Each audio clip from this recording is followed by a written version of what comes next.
चाहे इसमें यस या ईएस लग जाए, चाहे वर्ब का सेकंड फॉर्म लग जाए, थर्ड फॉर्म लग जाए, कुछ भी, चाहे आईएनजी फॉर्म लग जाए, ये सभी के सभी गलत होते हैं। यदि हमारा मॉडल वर्ब है तो मॉडल वर्ब के साथ क्रिया जो आनी चाहिए वो अपने फॉर्म के लिए महत्वपूर्ण है, इसी कक्षा में है। और ये सभी रूल सिंटैक्स के हैं जो कि कंपटीशन में भी पेपरों में आते हैं, आपको आना ही चाहिए। देखिए पहला नियम क्या है ना कि एक सेंटेंस में केवल एक मेन वर्ब होता है। आपको पता होना चाहिए कि एक सेंटेंस में केवल एक ही मेन वर्ब होता है। एक सेंटेंस में ओनली वन सेंटेंस है तो मेन वर्ब क्या होगा, सिर्फ एक ही मेन वर्ब होता है, और बाकी जो भी वर्ब होते हैं वो एक्सिलरी वर्ब या सहायक क्रिया कहलाते हैं, या तो उसको मेन वर्ब हम नहीं रहने देते हैं। जैसे देखिए यहाँ दिया है ना, he goes and it's, he goes and it's मतलब वो गया और खाया। तो यहाँ पे बोलेंगे सर एक ही सेंटेंस में दो वर्ब है, गोज है और इट्स है, तो एक सेंटेंस को हम क्या बोल देते हैं, इसको हम जिरंड बना लेते हैं, जिरंड या इन्फिनेटिव। तो देखिए टू लगा दिए ना तो क्या हो गया, इन्फिनेटिव। इन्फिनेटिव क्या होता है, टू प्लस वर्ब का फर्स्ट फॉर्म जब होता है तो इसको हम इन्फिनेटिव बोलते हैं। और यदि वर्ब के फर्स्ट फॉर्म में यदि हम आईएनजी जोड़ देते हैं इसको हम बोलते हैं जिरंड। मतलब क्या बताया गया कि यदि हमारा एक वाक्य में सिर्फ एक ही मेन वर्ब आता है, दूसरा वर्ब को या तो हम इन्फिनेटिव बना लेते हैं या तो जिरंड बना लेते हैं, ठीक है। तो एक सेंटेंस में एक ही मेन वर्ब होना चाहिए। देखिए यहाँ पे और भी एग्जांपल लिए हुए हैं हम कि सी केम एंड डांस। जब इस प्रकार से बोलेंगे केम और डांस, ये दो दो ठो वर्ब है और दोनों मेन वर्ब है, डांस करना और आना, तो दोनों वर्ब एक साथ नहीं हो सकते, तो दोनों वर्ब एक साथ नहीं हो सकते मेन वर्ब के रूप में। तो एक में हम टू लगा दिए तो ये क्या हो गया हमारा, इन्फिनेटिव टू हो गया। और यहाँ पे ये वर्ब जो है वो इन्फिनेटिव बन गया, तो मेन वर्ब टू केम रह गया और ये हमारा इन्फिनेटिव वर्ब हो गया। दूसरा अगला वाक्य है I stayed and plays. Stayed and played में आई स्टेड टू प्ले, उसी प्रकार से ये भी हो गया, ठीक है। अब नियम हम आगे देखते हैं। पहला नियम आपको समझ में आया होगा कि एक सेंटेंस में केवल एक ही मेन वर्ब होता है। आपको 100% आने चाहिए, क्योंकि यदि आप कोई भी कंपटीशन एग्जाम देने जा रहे हैं तो वहां पे आते हैं, और 12th के एग्जाम में भी आपके सिंटेक्स से ये सब बनते हैं, क्वेश्चन बन जाएंगे। देखिए आगे बढ़ते हैं हम लोग दूसरे पेज पे। दूसरा पेज देखिए अच्छे समझिएगा, थोड़ा सा इसको जूम कर लेते हैं जिससे अच्छे दिखाई दे। सब्जेक्ट और वर्ब में एग्रीमेंट, आप पढ़े होंगे सिंटेक्स में सब्जेक्ट वर्ब एग्रीमेंट। तो सब्जेक्ट वर्ब एग्रीमेंट हम अच्छे समझा दे रहे हैं आपको, समझिएगा अच्छे से। सब्जेक्ट वर्ब एग्रीमेंट का मतलब क्या होता है, ये रूल आप पहले से भी जानते हैं, ऐसी बात नहीं है, किसी भी कक्षा के आप स्टूडेंट है तो आपको पता है, कभी भी पढ़े हैं तो। इसमें क्या होता है, एसएसपीपी नियम कि सिंगुलर सब्जेक्ट के साथ सिंगुलर वर्ब आता है और प्लूरल सब्जेक्ट के साथ प्लूरल वर्ब आता है। मतलब एक वचन कर्ता के साथ क्रिया भी सदैव एक वचन की होती है, और यदि कर्ता एक वचन का है तो क्रिया भी हमारी नहीं, कर्ता यदि बहुवचन का है तो क्रिया भी हमारी बहुवचन की होती है। इसी को हम बोलते हैं एसएस और पीपी रूल। एसएस रूल और पीपी रूल भी बोलते हैं कि सिंगुलर वर्ब के साथ सिंगुलर सब्जेक्ट और प्लूरल वर्ब के साथ प्लूरल सब्जेक्ट, इस प्रकार से। जैसे एग्जांपल देखिए समझ में आएगा। देखिए ही सिंगुलर है तो क्रिया में यस या ईएस लगा के एक वचन बनता है, आपको पता है। तो ही प्लेज क्रिकेट, क्रियाएं जो होती है ना आपको ये पता होना चाहिए कि क्रिया सदैव बहुवचन में होती है, वर्ब सदैव बहुवचन में होती है। यदि आप प्ले बोल रहे हैं, सिट बोल रहे हैं, डू बोल रहे हैं, गो बोल रहे हैं, रन बोल रहे हैं, तो ये सब ऑलवेज इन प्लूरल फॉर्म, ये सभी प्लूरल फॉर्म में होती है, बहुवचन रूप में होती है। इनको हमें एक वचन बनाना होता है। तो यहाँ पे ही सिंगुलर था तो एक वचन बनाने के लिए क्या लगा दिए, एस लगा दिए। दे प्ले, देखिए दे बहुवचन है तो ये बहुवचन रूप में होते ही है, तो प्ले का प्ले रह गया, तो आपको समझ में आ रहा होगा ऐसे हो गया। सी एक वचन है तो यहाँ पे देखिए वर्ब जो आया है, वर्ब क्या है, ये हेल्पिंग वर्ब है। ये सिंगुलर सब्जेक्ट के साथ सिंगुलर मतलब यस के साथ यस लगा है, पी के साथ पी लगा है, और यस के साथ यस, मतलब सिंगुलर के साथ सिंगुलर, प्लूरल के साथ प्लूरल और सिंगुलर के साथ singular. We have a car, we क्या है हमारा बहुवचन है, तो सहायक क्रिया भी क्या है, बहुवचन की है। 100% ये भी रूल आपको समझ में आया होगा, सब्जेक्ट वर्ब एग्रीमेंट। अब देखिए थोड़ा सा आगे बढ़ते हैं हम लोग, थोड़ा सा आगे बढ़ते हैं तीसरे नियम की तरफ। ये सभी सेंटेंस के नियम है, आपको 100% आना चाहिए। देखिए तीसरा रूल थोड़ा सा, चलिए ठीक है यहाँ पढ़ लेते हैं, नीचे दिख रहा होगा आपको अच्छे से, ये भी नीचे देख लीजिए। तो क्या हो गया, आर्टिकल जो होता है ए एन सिर्फ सिंगुलर के काउंटेबल नाउन के साथ प्रयोग होता है। ये आपको पता ही है कि ए एन का प्रयोग काउंटेबल नाउन के साथ प्रयोग होता है, क्योंकि ए एन गिनने के लिए ही प्रयोग होता है। तो देखिए जैसे आई सा और डॉग, मैंने एक कुत्ता देखा, तो अ क्या है, डॉग क्या है, काउंटेबल है। ही बॉट एन अम्ब्रेला, आपको पता है कि जब अ से अह तक के स्वर में से स्टार्ट हो तो उसके पहले क्या लगाते हैं, एक की अंग्रेजी एन लगाते हैं, तो एन अम्ब्रेला हो गया। आगे देखिए, तो यहाँ पे जैसे एक थोड़ा सा वाक्य दिया था बढ़िया वाला, थोड़ा सा उठा के दिखा दे रहे हैं यहाँ पे, कि यहाँ पे बोला है कि ही हैज अ कार, यहाँ पे ही हैज अ कार, यहाँ पे है ही हैज अ कार। तो देखिए जब ही हैज अ कार बोलेंगे ना तो ये गलत हो जाएगा, ही हैज अ कार गलत हो जाएगा, ही हैज अ कार होना चाहिए। ये भी आपको समझ में आ रहा होगा। ये एग्जाम्पल एक लिए हुए थे, यहाँ पर तो सिंगुलर सिंगुलर हो गया, लेकिन यहाँ पर भी बहुवचन नहीं होना चाहिए, क्योंकि ए लगाए हैं तो ये काउंटेबल है। अब एक काउंटेबल है तो ए क्या है, एक के लिए प्रयोग हुआ है तो कार्स कैसे होगा, तो कार ही होना चाहिए। ठीक है, चौथे नियम की तरफ बढ़ते हैं। वहां पे कार्स नहीं, कार होना चाहिए ना, यहाँ पे कार्स नहीं कार होना चाहिए। कार होगा, कार्स थोड़ी होगा, एक के साथ कार होगा। आगे बढ़ते हैं हम लोग चौथे नियम की तरफ। प्रीपोजिशन के बाद वर्ब हमेशा आईएनजी रूप में आता है, इसको समझिएगा। क्या बताया गया है कि प्रीपोजिशन के बाद जो होगा, प्रीपोजिशन के बाद वर्ब, प्रीपोजिशन जानते हैं ना, संबंध बोधक अव्यय, तो उसके बाद वर्ब जो होता है सदैव आईएनजी फॉर्म में आता है। प्रीपोजिशन के बाद वर्ब आईएनजी फॉर्म में आता है। देखिए समझिएगा, किसी प्रीपोजिशन के बाद वर्ब आती है तो वह जिरंड के रूप में होता है। हम बताया ना, वर्ब प्लस आईएनजी को हम बोलते हैं gerund. Verb plus ING equal to होता है जिरंड। तो जब भी प्रीपोजिशन के बाद हमारा वर्ब आएगा तो वो जिरंड फॉर्म में होगा, मतलब उसमें आईएनजी जुड़ा हुआ ही होगा। देखिए कैसे है example, she is good at singing. देखिए ये थोड़ा सा एट आपको अटपटा लग रहा होगा, लेकिन ये बढ़िया है। सी आप पढ़ोगे ना, सी इज गुड इन सिंगिंग, वो गाने में अच्छा है इन सिंगिंग, लेकिन इन यहाँ पे नहीं होगा।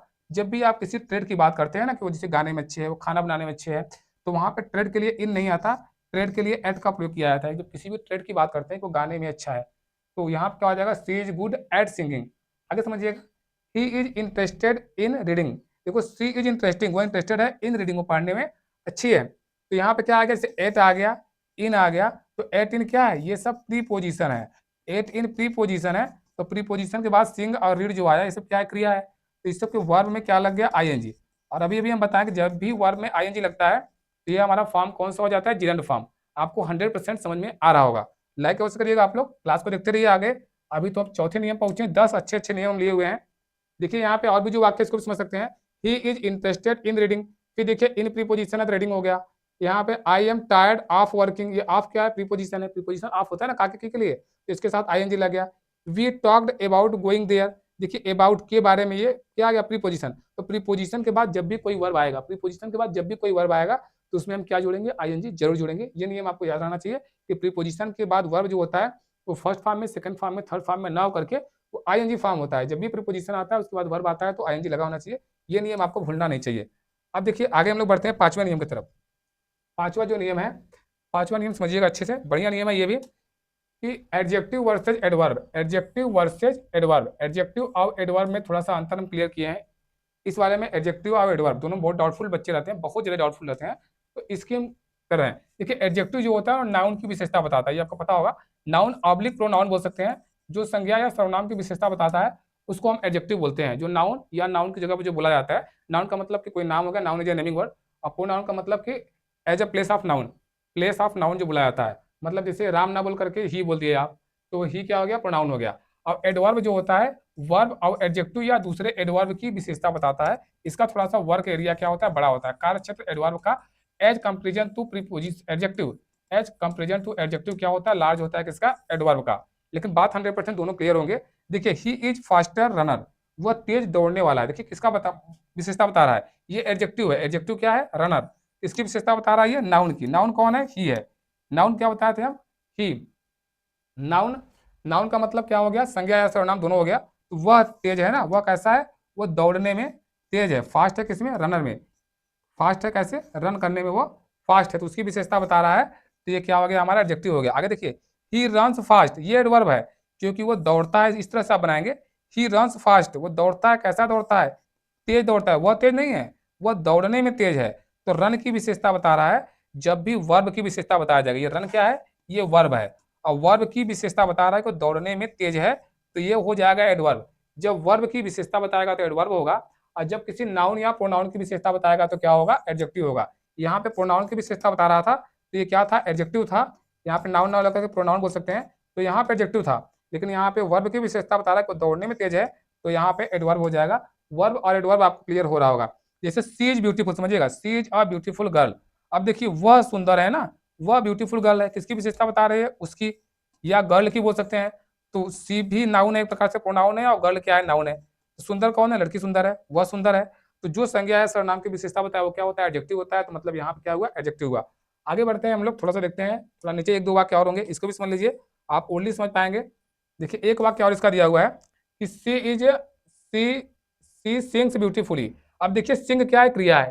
सी सिंग्स ब्यूटीफुली, तो सिंग क्या है, क्रिया है, और ब्यूटीफुली गा सकती है, मतलब अच्छे से गा सकती है। अब क्रिया गा सकती है अच्छे से ना, तो गाने की विशेषता है, गाती कैसी है, अच्छी गाती है, तो ये क्या हो गया यहाँ पे एडवर्ब हो जाएगा, क्योंकि वर्ब की विशेषता बता रहा है। देखिए यहाँ पे आपको डाउट ज्यादा होता है, ये वाला चीज थोड़ा सा हार्ड है, यहाँ में आएगा भी, आप देखिएगा अच्छे से इसको हम कैसे करते हैं।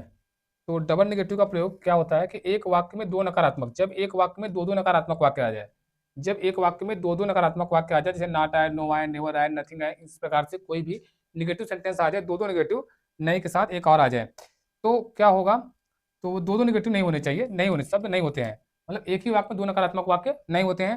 जैसे आई डोंट नो नथिंग, यहाँ पे बताया गया है, क्या होता है, ये छठा नियम जो है आपका, छठा नियम बहुत ही महत्वपूर्ण है। जब एक वाक्य में दो नकारात्मक वाक्य, नॉट, नो, नेवर, इस प्रकार से कोई आ जाए, तो ऐसे दो दो नेगेटिव सेंटेंस नहीं, दो दो नेगेटिव हमारे शब्द नहीं आते। जैसे आई डोंट नो नथिंग दिया हुआ है, तो I don't know nothing, don't तो पहले से नहीं हो गया, और फिर नथिंग भी आ गया, तो नथिंग और नो, नथिंग और डोंट, ये दो दो नकारात्मक है ना, एक वाक्य में दो नकारात्मक हमारे नहीं होते। जैसे आई डोंट नो एनीथिंग सही है, नथिंग गलत है।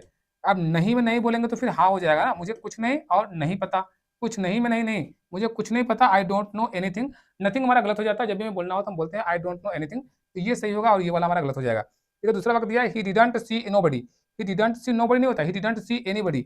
सेंटेंस का अच्छा रूल है, आपके 12 में ये करेक्ट द फॉलोइंग सेंटेंसेज में आता है कि ऐसे ले लेता है ही डिडंट सी नोबडी, तो नोबडी की जगह पे एनीबडी होना चाहिए, वो चार विकल्प दिया होता है, तो वहां पे नोबडी को एनीबडी करेक्ट करते हैं। और कंपटीशन में भी, बैंक में, रेलवे वगैरह जहां पर भी इंग्लिश आते हैं, सेंटेंस के ये सब नियम आते ही आते हैं, और वहां पर भी आपको डाउटफुल रहता है। यदि आप इन सब नियमों को अच्छे समझ लेते हैं तो आपको समझ में आएगा कि नथिंग नहीं होता है, एनीथिंग होता है, और नोबडी नहीं होता है, एनीबडी होता है, कब, जब एक नहीं पहले से आया है तब। ठीक है, ये नियम आपको 100% क्लियर हुआ होगा। चलिए आगे बढ़ते हैं, आठवां नियम, आपको छठा नियम समझ में आया होगा, छठा, पूरे 10 नियम है, 100% आपको सभी क्लियर हो जाएंगे, आप देखिएगा अच्छे से। देखिए सातवां नियम जो है थोड़ा सा बड़ा कर लेते हैं, आपको दिखे अच्छे से। सातवां देखिए क्या दिया हुआ है कि मच अनकाउंटेबल के लिए, मेनी काउंटेबल के लिए। हाँ, ये तो आप जानते हैं, पहले से भी जानते होंगे कि मच और मेनी का प्रयोग, मच और मेनी का प्रयोग क्या होता है। मच का प्रयोग अनकाउंटेबल के लिए प्रयोग होता है, या यूं कह सकते हैं कि मच का प्रयोग किसके लिए प्रयोग होता है, लिक्विड। मच का प्रयोग जो हम लोग करते हैं ना, मच का प्रयोग करते हैं लिक्विड के लिए, LIQUID, लिक्विड। और जो मेनी होता है ना, मेनी मेनी होता है काउंटेबल और सॉलिड के साथ। तो मच और मेनी का प्रयोग इस प्रकार से हम करते हैं। जैसे how much milk do you want, देखो मिल्क जो है, मिल्क मिल्क क्या है, लिक्विड है, तो लिक्विड के साथ क्या आना चाहिए, मच, तो मच आया है, आपको समझ में आ रहा होगा। हाउ मेनी बुक्स, बुक्स क्या है, काउंटेबल है, आप गिन सकते हैं, तो उसके साथ क्या आना चाहिए, मेनी, तो ये भी आपको 100% समझ में आ रहा होगा कि बुक्स के साथ मेनी लगा, मिल्क के साथ मच लगा। There is not much water, water क्या है, अनकाउंटेबल है, लिक्विड है, तो उसके साथ क्या लगना चाहिए, मच, तो मच लगा हुआ है, ये भी आपको समझ में आ रहा होगा। आई है मेनी फ्रेंड, मेरे पास ढेर सारे मित्र हैं, तो मित्र को आप गिन सकते हैं, तो वहां पे मेनी लगना चाहिए, तो मेनी भी आपको समझ में आ रहा होगा। तो ये सातवां नियम भी 100% आपको क्लियर हुआ होगा और दिमाग में बैठा हुआ होगा। ठीक है, अब चलिए बढ़ते हैं आठवें नियम की तरफ, सातवां हो गया, आठवां की तरफ बढ़ते हैं। आठवां देखिए बोला है डिग्री के बारे में है, ये थोड़ा सा डिग्री भी महत्वपूर्ण है, आपके कंपटीशन से लेकर के क्लास में भी देखने को मिलते हैं। तो डिग्री जो है क्या है कि कंपैरेटिव डिग्री के साथ दैन का प्रयोग होता है, सुपरलेटिव डिग्री के लिए द का प्रयोग होता है। डिग्री जो होता है कंपैरेटिव डिग्री के साथ दैन, और सुपरलेटिव के साथ किसका प्रयोग होता है, द का। जैसे एग्जांपल समझिएगा, इसके साथ एक चीज और होता है कि दैन में जो आता है ना, ई आर आता है, और सुपरलेटिव में ईएसटी आता है। ये भी कॉमन बात होती है कि कंपैरेटिव में ई आर देखने को मिलता है और सुपरलेटिव में ईएसटी भी देखने को मिलता है, ये बात। जैसे सी इज टॉलर, देखो टॉलर में ई आर है तो दैन आएगा। देखो यहाँ पे ईएसटी है तो द आएगा। ठीक है, डिग्री के पहले द आएगा, और डिग्री के पहले इसमें क्या आएगा, E R. Taller than me और tallest in the class. Superlative में क्या लगता है, ईएसटी और द डिग्री के पहले, और इसमें डिग्री के बाद दैन, ठीक है, और ई आर। कंपैरेटिव में दैन, ई आर, सुपरलेटिव में ईएसटी और उसके पहले द। ये कॉमन रूल है कंपैरेटिव और सुपरलेटिव का। ठीक है, पढ़े होंगे तो पता होगा। This road is wider than that one, देखो वाइडर ई आर हो गया और देन लगा है, मतलब डिग्री कौन सा होगा, कंपैरेटिव। पेपर में आपका ऐसे आएगा, आपको पहचानना पड़ेगा कि ई आर लगा हुआ है, देन लगा हुआ है, तो दो दो सिंबल दिख रहा है, दो दो पहचान दिख रहे हैं, ये कंपैरेटिव है। ई आर लास्ट में लगा, देन लगा, तो कंपैरेटिव हो गया। अगला देखो, Mount Everest is the highest, highest E S T आ गया, द आ गया, तो डिग्री कौन सा होगा हमारा, सुपरलेटिव डिग्री होगा। तो 8 नियम हो गए, 2 नियम और हैं 100% वो भी समझ में आएंगे, यदि इतना समझ में आया तो वो सब भी आएंगे। आठवां के बाद नौवां देखो, ये नियम तो आप लोग जानते ही हैं, ये नियम आपको पता है कि ये नियम आपको पता है कि प्रेजेंट परफेक्ट टेंस के साथ सिंस और फॉर, प्रेजेंट परफेक्ट टेंस नहीं, प्रेजेंट परफेक्ट टेंस हो चाहे पास्ट, ये थोड़ा सा गलत दिया हुआ है, प्रेजेंट परफेक्ट नहीं होगा, प्रेजेंट परफेक्ट नहीं, प्रेजेंट परफेक्ट कंटिन्यूअस, थोड़ा सा गलत दिया है, प्रेजेंट परफेक्ट कंटिन्यूअस, टाइपिंग गलती हुई है। प्रेजेंट परफेक्ट कंटिन्यूअस हो चाहे पास्ट का परफेक्ट कंटिन्यूअस हो चाहे फ्यूचर का परफेक्ट कंटिन्यूअस हो, सभी टेंसों के जो लास्ट वाला टेंस चारों नहीं होते हैं, प्रेजेंट, पास्ट और फ्यूचर, तीनों के लास्ट वाले, तो present perfect continuous, past perfect continuous और फ्यूचर परफेक्ट कंटिन्यूअस, तीनों में निश्चित समय के लिए सिंस और निश्चित समय के लिए फॉर आप टेंस में पढ़े होंगे। अब उसके अलावा आपको ये पता होना चाहिए सिंस का प्रयोग होता है फिक्स टाइम के लिए और फार का प्रयोग होता है ड्यूरेशन के लिए। वही बात है, ये निश्चित समय और ये अनिश्चित समय जो आप पढ़ते थे वही टाइम ड्यूरेशन के लिए फार का प्रयोग और फिक्स टाइम के लिए सिंस का प्रयोग होता है निश्चित समय के लिए। यहाँ पे निश्चित समय, जैसे एग्जाम्पल समझिएगा अच्छे से, I have lived here since 2010। Since 2010 क्या है, ये फिक्स टाइम है। तो फिक्स टाइम है तो इसके पहले क्या आ गया, सिंस का प्रयोग 2010 से। देखो we have been friend since childhood, बचपन से। ये बचपन से क्या, ये फिक्स टाइम है कि बचपन से हम लोग मित्र हैं, तो इस सबके पहले सिंस आया। लिखे देखिए 5 साल, 2 साल, 2 घंटे, 4 घंटे, 2 माह, 3 माह, 5 माह, इस प्रकार से दिए हुए हैं। तो उन सब के साथ किसका प्रयोग हुआ, फार का। जैसे she has worked here for 5 years, 5 साल से। तो देखिए 5 साल के लिए किसका प्रयोग होगा, उसके पहले फार का, और बाकी सब में किसका प्रयोग हुआ था, सिंस का, फार का प्रयोग। आपको समझ में आया होगा। एक आध और वाक्य है, जैसे यहाँ देख लीजिए कि सी हैज वर्कड हियर, तो हो गया। He has waited for 2 years, देखिए 2 साल आ गया तो इसके साथ भी फार आएगा, क्योंकि 2 साल, 2 महीने, 2 घंटे, कुछ भी है, 2 5 7 तो हो जाएगा। यही हो जाता कि सन दे देता कि 1994 से या 2 जुलाई 2012 से, इस प्रकार से कुछ सन होता तो यहाँ पे क्या हो जाता, सिंस का प्रयोग होता।